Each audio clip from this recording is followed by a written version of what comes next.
तो स्टूडेंट्स, आज जो है अपन पढ़ने वाले हैं यूकैरियोटिक सेल। इस वीडियो के अंदर जो है मैं आपको पढ़ाने वाला हूँ structure of eukaryotic cell.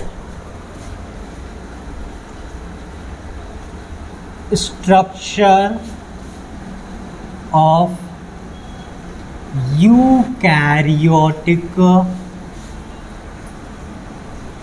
Cell.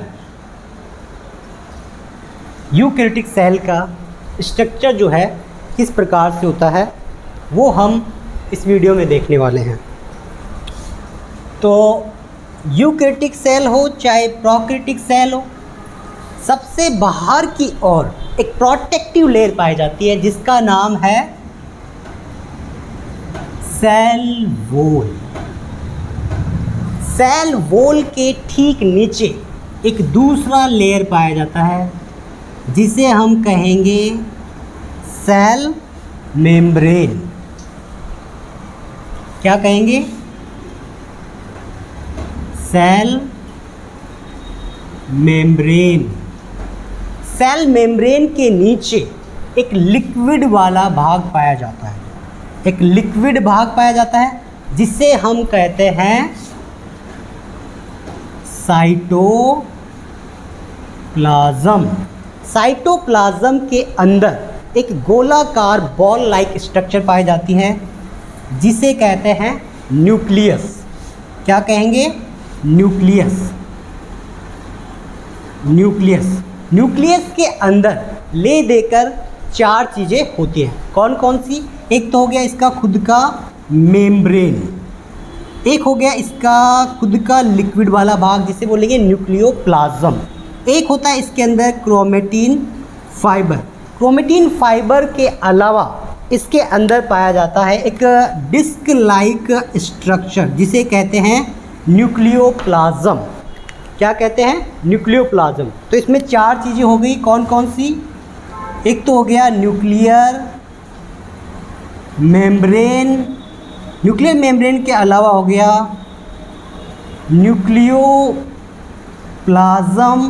Nucleoplasm के अलावा हो गया इसमें क्रोमेटिन फाइबर, क्रोमेटिन फाइबर के अलावा पाया जाता है न्यूक्लियोलस। ये चार चीज़ें जो है इस न्यूक्लियस के अंदर पाई जाती हैं। इसके अलावा देखो और क्या क्या यूकैरियोटिक सेल के अंदर पाया जाता है। इसके अलावा बहुत सारे सेल ऑर्गेनेल्स जो है इस यूकैरियोटिक सेल के अंदर पाए जाते हैं।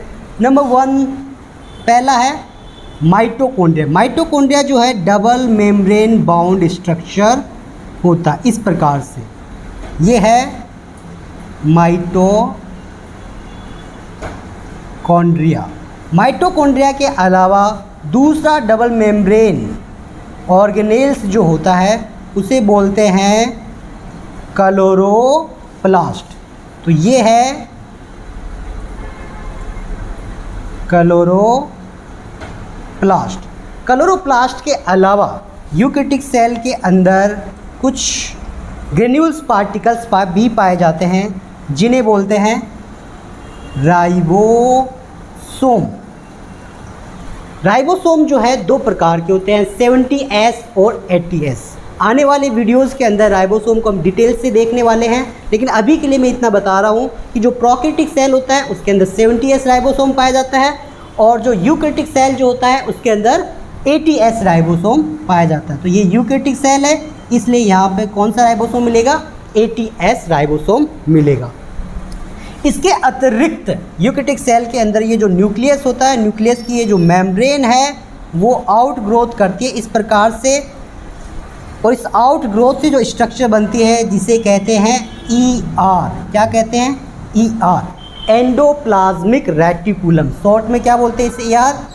इसका पूरा नाम है एंडोप्लाज्मिक रेटिकुलम। एंडोप्लाज्मिक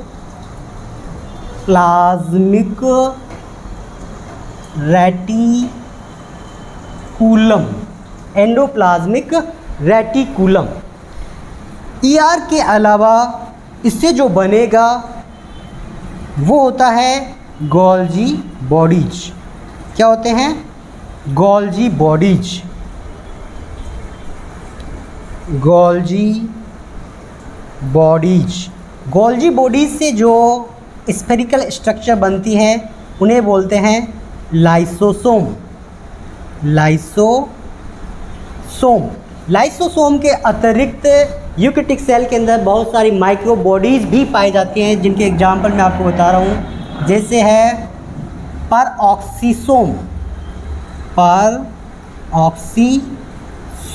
परऑक्सीसोम के अलावा इसमें एक और माइक्रो बॉडीज होती है जिसे बोलते हैं ग्लाइऑक्सीसोम के अलावा इसमें एक इस प्रकार की स्ट्रक्चर पाई जाती है जिसे बोलते हैं सेंट्रियोल। क्या बोलते हैं?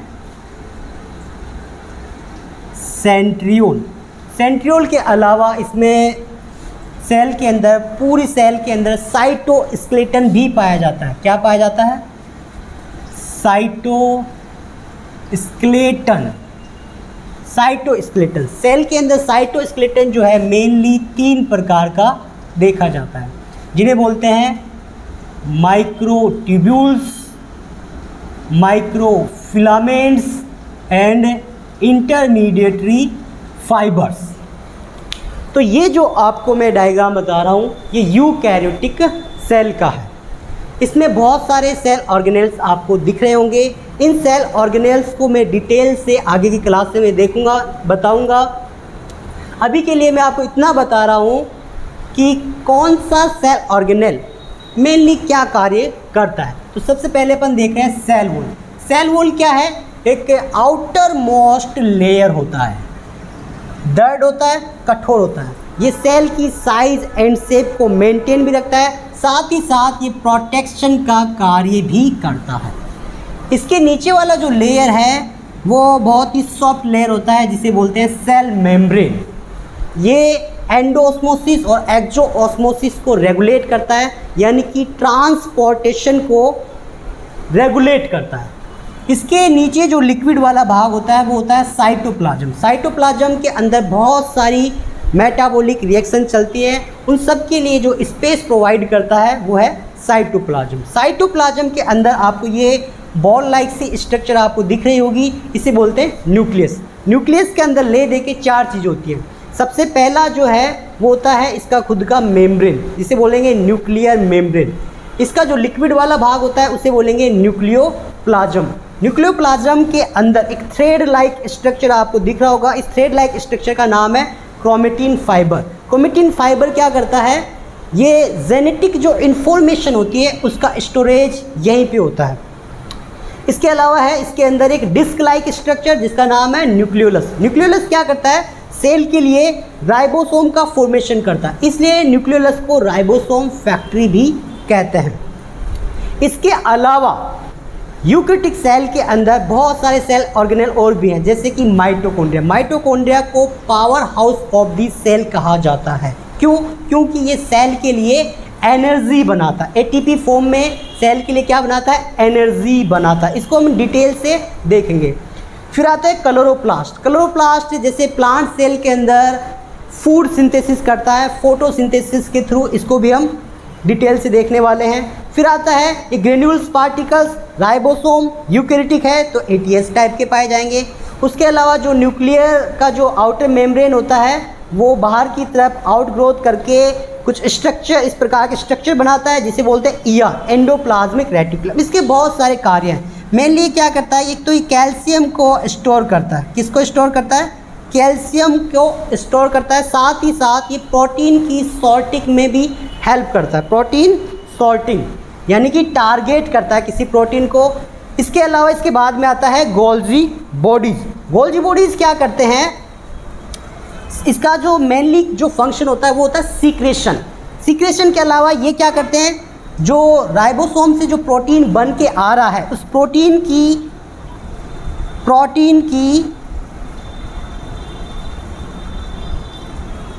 पैकेजिंग जो होती है वो गोल्जी बॉडीज़ के थ्रू होती है।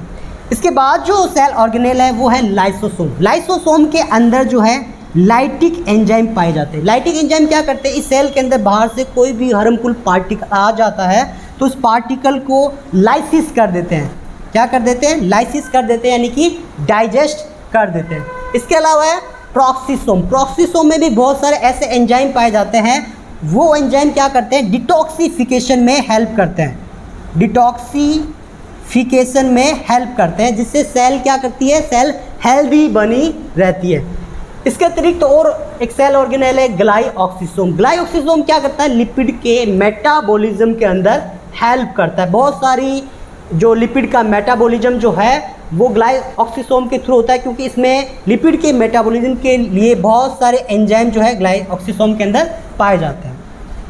इसके बाद आता है सेंट्रियोल। सेंट्रियोल क्या करता है, ड्यूरिंग सेल डिवीज़न माइक्रोट्यूब्यूल्स का जो अरेंजमेंट होता है वो इस सेंट्रियोल के थ्रू ही होता है। जब हम सेल डिवीजन देखेंगे तो इसको डिटेल से देखेंगे कि कैसे सेंट्रियोल जो है सेल डिवीजन के दौरान माइक्रोट्यूब्यूल्स को अरेंज कर देता है।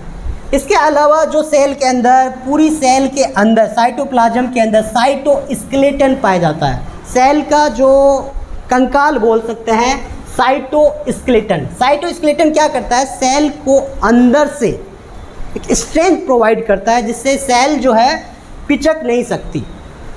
सेल की जो साइज होती है, सेफ होती है, उसको अंदर से मेंटेन बनाए रखता है साइटोस्केलेटन।